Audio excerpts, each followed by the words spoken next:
Marriage is a very beautiful thing. I believe everybody wants to have a very beautiful marriage. No one gets married and expecting that their marriage is going to crash or that they are going to have issues or have unfulfilled marital life. No, no one wants that.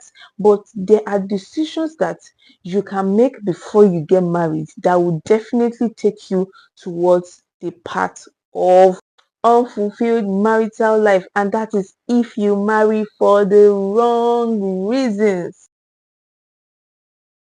Hi guys, welcome to my YouTube channel. My name is Adeniran Deborah, and if this is your first time on this channel, you are welcome. You are in for a beautiful experience. If you are yet to subscribe to my channel, kindly please take a moment to subscribe to my YouTube channel. It is just one click and it doesn't bite. Trust me, it does not bite. So please subscribe to my YouTube channel and do not forget to turn on your notifications. So let's get into today's discussion. So today I am going to be talking about 5 wrong reasons to get married. Like I said, nobody wants a failed or an unfulfilled marital life. But if you marry for the wrong reasons, I can assure you that you are heading towards an unfulfilling marital life. So, number one wrong reason to marry a person is to marry them because of money. Marrying for money, marrying for money or for financial stability or security can lead to a transactional relationship rather than a loving and healthy relationship. I began to see a video of ladies recently saying they would rather cry in their Benz or rather cry on their way to Paris. And it's quite funny because one of the reasons why God instituted marriage is for companionship.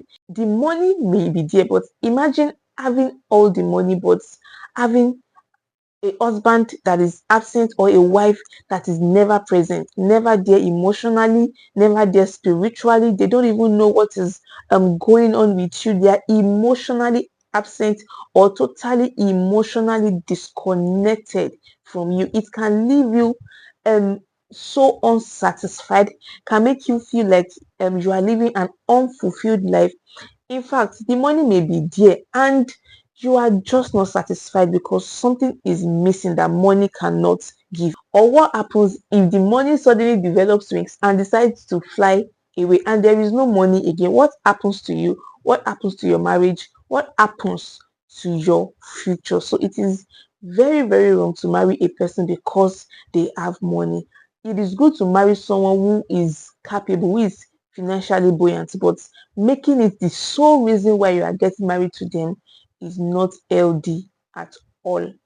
Number two wrong reason to get married is to marry somebody just because of their looks. I would admit that physical attraction is important in marriage, but do not make it the only reason why you are marrying a person. What happens when she gives birth and the shape is not shaping like when you just got married to her? Or what if something, old age sets in and she's not looking as clean as she was or as he was before you met her? There are so many more important things to also put into consideration before you marry a person. There has to be shared values, mutual support, mutual respect, deep emotional connection. You are heading towards the same direction in life and in purpose. Imagine marrying somebody who has looks but has nothing upstairs. They can't even hold intelligent conversations with you. You are going to be married and it's going to be like you are alone in your marriage because you neglected the important things and just focused on one thing. So it is very, very unsafe to marry somebody just because they have fine face, big boobs, big bum bum, or because they have six packs and all of that. Number three is marrying someone because you impregnated yourself. Like she got pregnant for you, you impregnated her. Either way is fine. Children are a gift from God. It does not matter the circumstances that surrounds the birth of a child. It will never rule out the fact that children are a blessing. I am now not talking about two people who are in actual relationship, maybe they made a mistake and then pregnancy came in and like they've held themselves accountable, they reported themselves, and then they want to go ahead to wear themselves. No, I'm talking about two random people who has no emotional connection, no affiliation, no sense of direction in the same place, no shared value. One thing just led to another, and then pregnancy came in, and you now want to, because of that, marry the person. No, you are going to live a very unfulfilled, dissatisfied marital life. It is good that both parties take responsibility for the child, but it is not necessary that both parties marry themselves, especially when they don't love themselves and they don't even have the same value. You understand? So, I got pregnant for him is not a perfect reason to marry him, especially if you desire to have a fulfilled marital life. I am not saying that you should neglect responsibility for your child. No, I am only saying that as you love your child, love yourself also enough to settle for someone that you are in love with. You have shared values, you have the same sense of direction. You have made a mistake. Don't beat yourself because of the mistake you have made, then subject yourself to a lifetime of torture because you want to marry your baby daddy. If you don't love your baby daddy, please keep your child, love your child, love yourself, and also marry someone that you actually love. Number four is to marry because of pressure, societal pressure, peer pressure, family pressure. The moment you begin to do things under pressure, you will not pay attention to the things you need to pay attention to. So you may marry a walking red flag, in fact, red sea, because you are under pressure. You are not careful to highlight the things that does not align with your own values in the person you just want to marry. Whether he's an abuser, you just want to marry. You just want to get over the stigma of being unmarried. See, it is better to marry late than to marry wrong. They are not picking late come and dear. That's just the truth. It is better to get it once and get it right. That's once. Imagine marrying late and marrying wrong, and there is nothing like marrying late. When you marry is actually the beautiful time. There is a narrative that people that marry later than 30, they are marrying late. No, whenever you are getting married is when it is beautiful. Whether at 20, whether at 30, whether at 40, whatever day it is that you are getting married is the time that it is beautiful for you. So don't succumb yourself to pressure and just throw yourself into the hands of your abuser or into the hands of someone that is going to end your life untimely in the name of marrying early.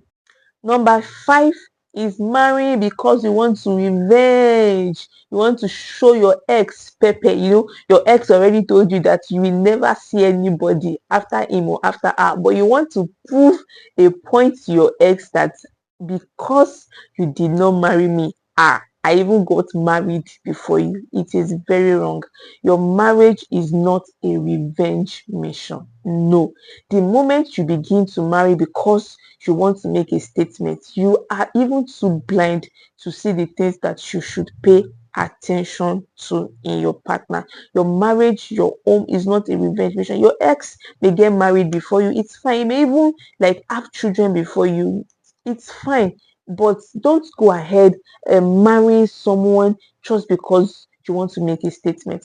What if you go and make a wrong statement? Your ex will be living a good life, but you have rushed into a ditch hole because you just want to prove a point. That is a very unhealthy reason to get married.